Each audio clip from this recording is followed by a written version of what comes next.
Hello, I'm Miss Whitlow, Langston.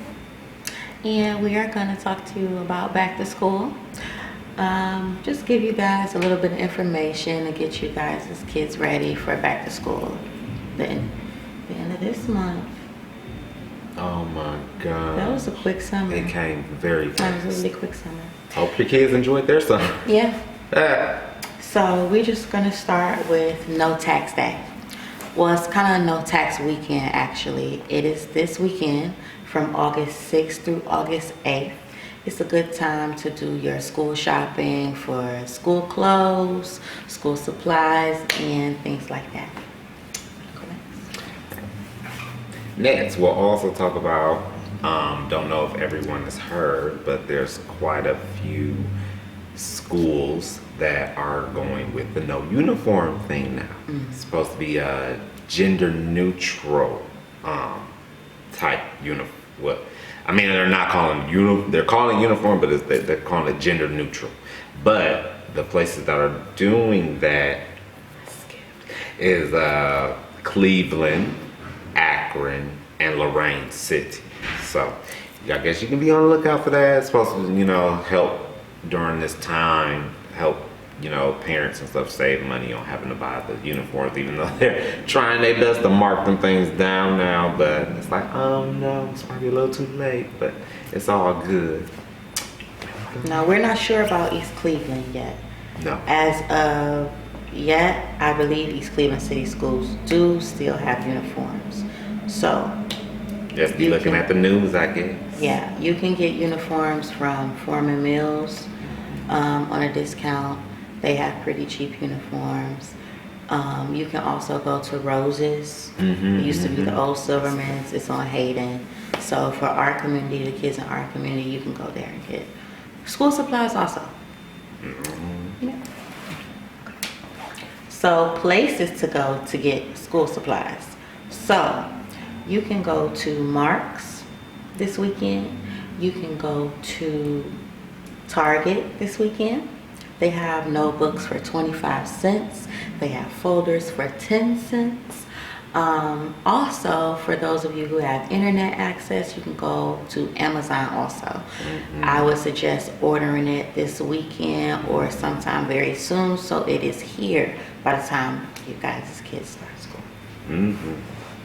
Yes. And of course, there's the ever-loving Walmart, but We didn't see any deals on it. just saying, just in case everybody, that's what we telling you now, so you can catch them deals before you have to go to the places that want to get your money. Anyway, so we also want to speak on after school activities that, you should do with your kids because, most of the time, I understand, well, I can't fully understand. I know Miss Whitlow would because she's actually a mother, but I do recall when I was growing up and stuff like that, when I would come home from school, my parents would like to do certain activities with me and my sisters just so that we're not always just coming straight home watching TV or straight home on the computer, tablets, cell phones galore, all that good stuff.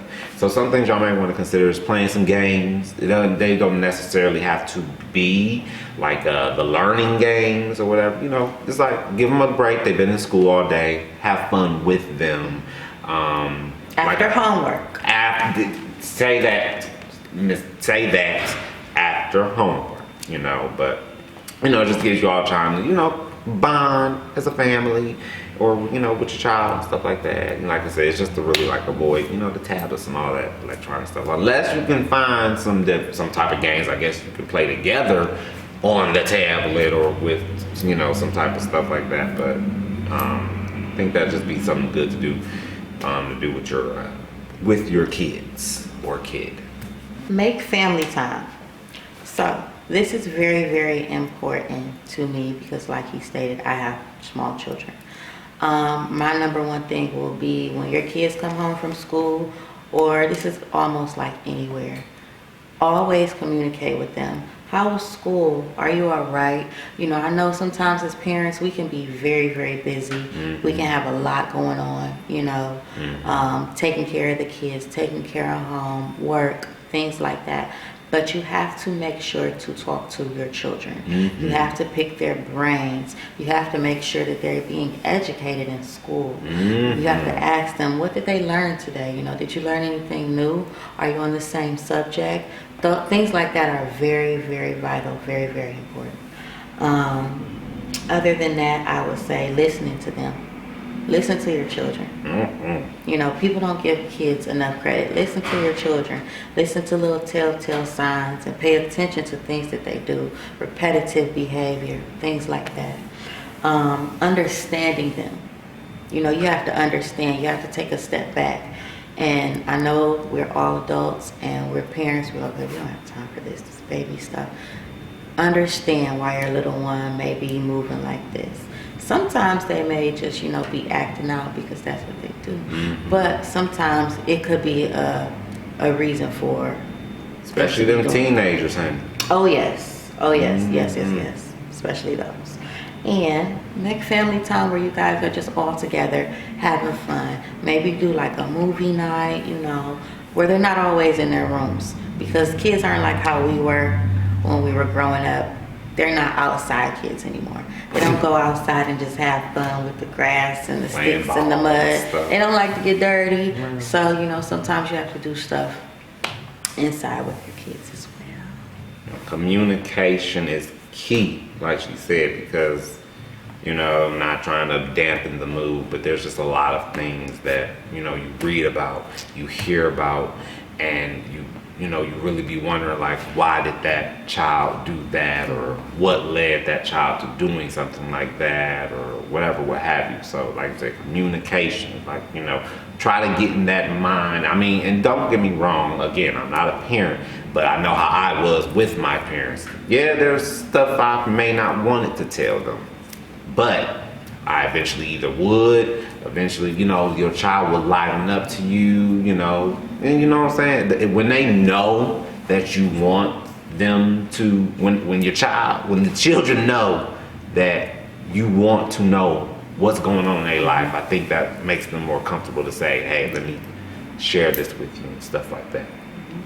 And on a lighter note as well, them snacks, girl, tell them about them snacks. Okay. Come on, because she know. I am snacks. not a sugar mom. I don't like giving the kids a bunch of sugar, candy, chips.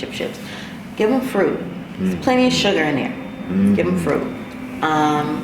Like we say, we're always busy, so I took the easier route and I just buy those Crustables. The kids love them. The PB, I love them. Everybody loves them. The PB&J Smuckers, Welch's makes them. They're already ready-made peanut butter and jelly. They have jelly, strawberry, a couple other flavors I'm not a fan of, but they're really good. They're quick. You pop them open, boop, give them to the kids. Cut up some apples, cut up bananas, wash off grapes, strawberries, and that's a snack for them. Something to give them while you're making dinner. Keep them, you know, occupied. And you're in there. So, well, hope this video was informative enough for you. I hope you enjoy it. Hope these were good tidbits for you. Like I say it again, listen to them children. And as always, please, especially because all this stuff going on, especially with the COVID still around, be safe. And you all must still wear masks. That is not lifted. Little kids still need to wear masks. 6 and older. Tell them. So be safe. You want to protect your loved ones and your children. You want the children to protect themselves and the people around.